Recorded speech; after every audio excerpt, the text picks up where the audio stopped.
Hello, I'm Jane Carroll, author of the Bertha books, Bertha Size Your Life, Becoming Bertha, and Where the Joys Are, Bertha's Guided Journal.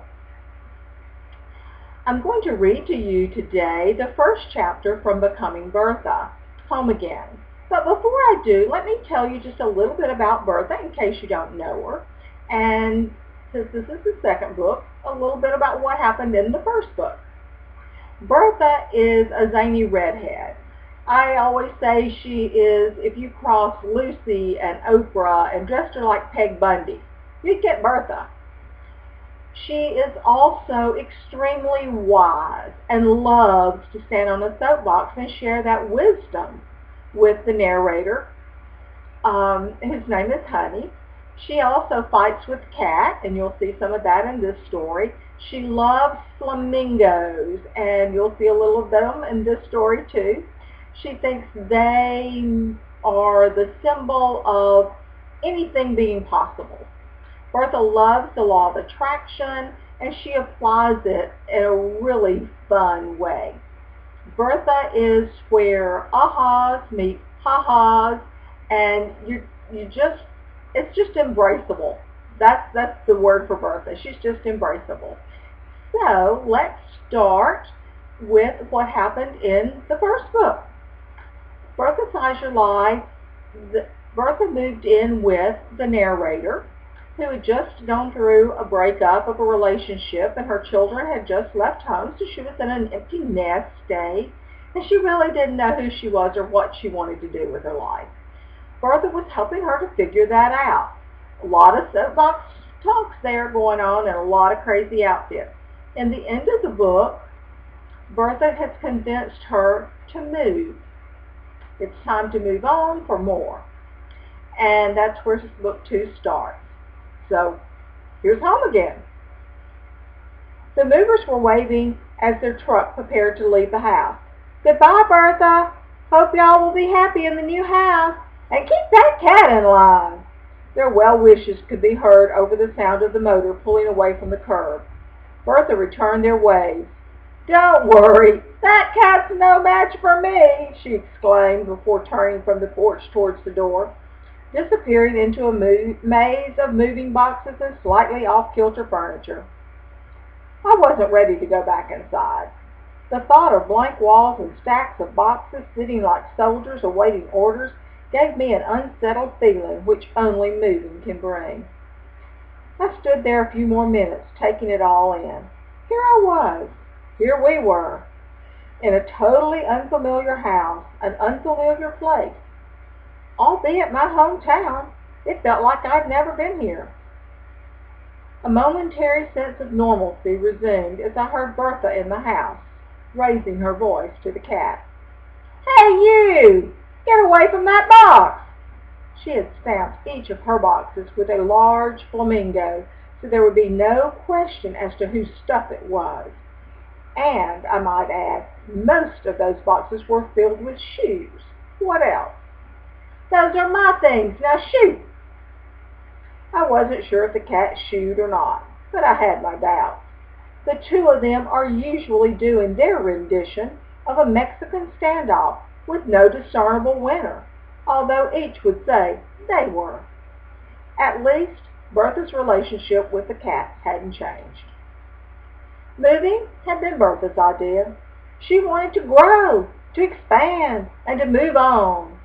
Me, I was comfortable where I was. No, not necessarily deliriously happy as a nurse, but familiar with my life. Content in my discontent, I suppose. Oh, I had come a long way since Bertha had moved in with me a while back. My attitude was better. I had friends. I was doing things which I enjoyed. With Bertha's encouragement, I had even started writing, and part of the purpose of this move was to give me the time and space to write. I was really making progress. But that was then. That was there. I felt like I'd left all that behind. Now, here we were, back where I'd started in a way, back to this town, and yet a long way from home. Bertha must have sensed my discontent because she joined me on the porch, carefully closing the door to contain the adventurous cat, who resorted to peeking through the curtainless window. "What's up? You seem so melancholy." "I don't think I'm melancholy, more like reflective. It just hit me. I really don't know who I am here. Here, I've been a child, a wife, and a mother. Here, I'm not exactly any of those things now, and yet, here I am. I guess I just don't know who I am or what I'm supposed to do with myself anymore. I'm not even sure about writing." Sighing, I sat down in a bright pink Adirondack chair. Bertha's, of course. Bertha's eyes scanned the porch, obviously searching for a soapbox, returning to me when she didn't find one. Naturally, the lack of a platform didn't stop her from telling me a thing or two. We are talking about Bertha, after all. Being yourself has nothing to do with a town or a house. It has only to do with you. It doesn't matter where you're living. It doesn't matter if you're with friends. It doesn't matter if you're at work. You really aren't a different person in different situations in different places.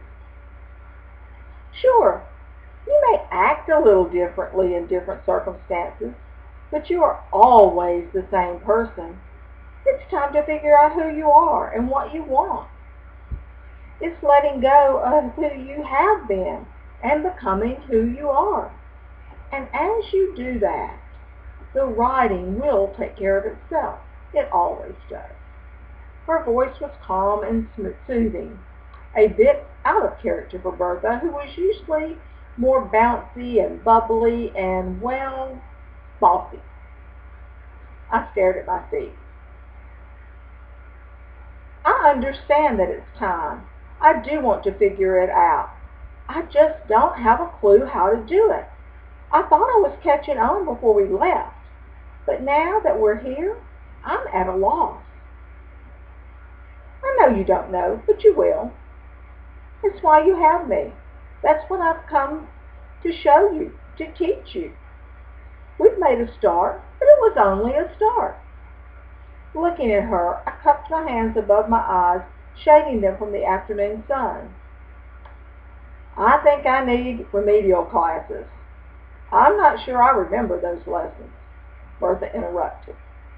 "Honey, you still have all the lessons that you've learned. They haven't gone anywhere. They're right here." She patted her heart with her right hand for effect. "You really think I still have them?"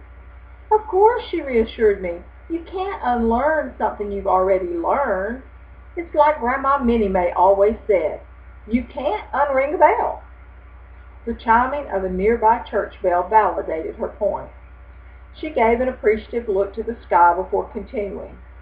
"Besides, I've got lots of new things up my sleeve. I may even pull that cat of yours out of a hat." Hearing a loud thud, we both turned to the window just in time to see the cat disappear amongst the moving boxes. Evidently, it didn't want to be a part of Bertha's new tricks. "Oh, Bertha, I wish I were you. You always seem to know who you are and just the right thing to do."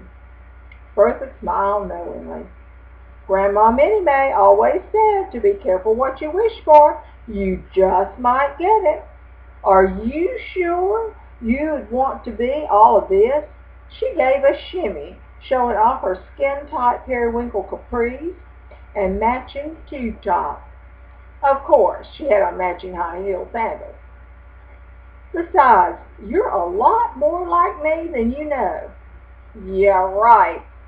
Don't think I'm going to start wearing spandex and high heels anytime soon," I smirked. She looked at me like the proverbial cat who swallowed a canary. I probably should have asked about it, but I had another matter on my mind. "Bertha, there's just one thing. I'm a little scared." "Of what?" "Of who I really am. What if I don't like myself?" tilting her head to the left, her mouth spread in a knowing smile. Honey, you don't have anything to be afraid of. You are one special person. You think? I not only think, I know. And I'll bet that one day, really soon, you're going to know it too. Reaching into an open box, she removed a large pink plastic bird and proceeded to stake it into the lawn. Bertha, what are you doing? Duh. Everyone knows home is where the flamingo is. She gave it one more push for good measure. We were home. Thank you for joining me for that chapter from Becoming Bertha. I hope you enjoyed it and that you will want to read the rest of the book. You can find all 3 of the books on Amazon.com. You can also visit my website, and I would love it if you would. It's JaneCarrollAuthor.com. There, anytime you see the word Bertha, just click on it. It'll take you straight to Amazon, faster than that old maid accepted that marriage proposal. You'll be right there. Also, you can find our blog. And several times a week, Bertha and I get together so that she can give me some more of her embraceable wisdom about the things that are going on in my life. You can also find about our coaching services. If you are a woman who is ready to live your truth and would love a little companionship on that trip, Bertha and I would love to be there with you. We've got some tricks up our sleeves for that, and we may or may not pull the cat out of the hat. We'll see. So join us at JaneCarrollAuthor.com. You can also, from there, connect with us on Twitter and Facebook, and we'd love to connect with our readers and friends. I hope you have a wonderful day, and thank you so much for joining us today.